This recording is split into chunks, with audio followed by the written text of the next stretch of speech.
yung nagbigay sa akin ng love letter noong elementary ako. Bigyan na lang natin siya ng pangalan na Jay. May mga nagsasabi sa akin noon na crush daw ako ni Jay at hindi naman ako naniniwala kasi hindi naman ako kagwapuhan nung elementary ako. Kaya hindi talaga ako naniniwala na may magkaka-crush sa akin. Kaya tuwing inaasar nila ako, parang wala lang sa akin, pangiti-ngiti lang, binabaliwala ko lang, hanggang sa dumating yung oras na may nagsabi sa akin na, Arkin, may nagpapaabot sa'yo ng letter oh. Ay! Uy, sige na, kausapin mo na si Arkin. Ayan na, nasarapan mo na. Uy, ikaw ah. Siyempre, ako naman tong nakatingin lang, tapos hindi ko alam ang ire-react ko kasi first time ako mabigyan ng letter noon. Saka hindi naman common sa ating mga lalaki na mabigyan ng letter ng sulat galing sa babae. Kadalasan kasi di ba lalaki ang nagbibigay ng letter sa babae. Pero noong moment na yun, parang ang rude din kung tatanggihan ko yung nagbigay sa akin ng letter. Kaya no choice ka kundi tanggapin na lang yung binibigay sa'yo. At ang awkward pa doon, habang inaabot sa'yo yung sulat, nangaasar pa sila. Yes! Diyan nagsimula yung lolo at lola ko! Yee! Di ko muna binasa yung binigay sa akin na sulat kasi nahihiya din akong basahin to sa school. Kaya tinago ko muna sa bag ko at inantay ko muna mag-uwian para sa bahay ko na basahin. At pagpatak ng 6 p.m. ng gabi, uwian na namin. Hinatid na kami ng school service at nakarating na ako sa bahay, naligo, nagdamit ng pambahay at gumawa ng assignment. Kunwari masipag. At nakita ko ulit yung bigay sa akin na letter ni Jay na siniksik ko sa libro ko. Kaya kinuha ko doon at binuksan ko yung letter at binasa ko. Dear Arkin, Hi, ako nga pala to, si Jay. Hindi ko alam kung paano ko sasabihin sa'yo pero hindi ko na pinalampas tong araw na to dahil alam ko naman nag-graduate ka na dito sa school.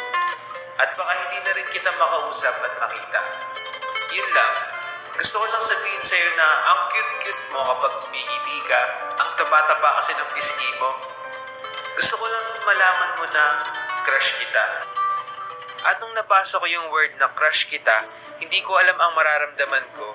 Siyempre, bata pa naman ako nun. Hindi ko alam kung ano yung mga legit na feelings pagdating sa mga ganitong bagay.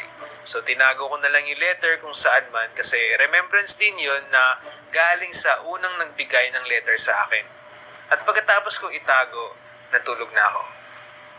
Kinabukasan sa school, nag-hi lang naman ako sa kanya. Pero yung mga kaklase ko at kaklase niya, parang mga baliw na nagtutulakan at nag-aasaran. Uy, andyan na si Arkin oh. Lapitan mo na oh. Ay! Uy, ang harot mo ha. Yung Prince Charming mo. Lapitan mo na. Kaya mas naging awkward lalo. Pero gets naman, understandable naman kasi mga bata pa naman kami nun so hindi ganun kaseryoso yung mga bagay na ganito. Well, nawawala naman yung mga awkward moments tulad nito basta wag mo lang pansinin. Or minsan, dahan-dahan na lang din mawawala. Mapapagod din yung mga tao na aasar sa inyo. Kaya nung medyo nag-settle down na, yes, settle down, parang wala na din nangyari. Pero hindi pa rin talaga nawawala yung mga kaklase mo o tropa mo na hindi makamove on sa mga bagay-bagay. Yung kahit nag-graduate na kayo. Arkin, naalala mo pa si Jay? Patay na patay talaga yun sa'yo eh, no? Oo na, sige na. Move on din pag may time ha. Mahirap talaga mag-move on, pre. Bakit naman? Crush ko yun eh. Emotional damage. At pagka-graduate ko naman, wala na akong contact kay Jay kasi hindi pa naman uso yung Facebook nung elementary ako or pagka-graduate ko ng elementary.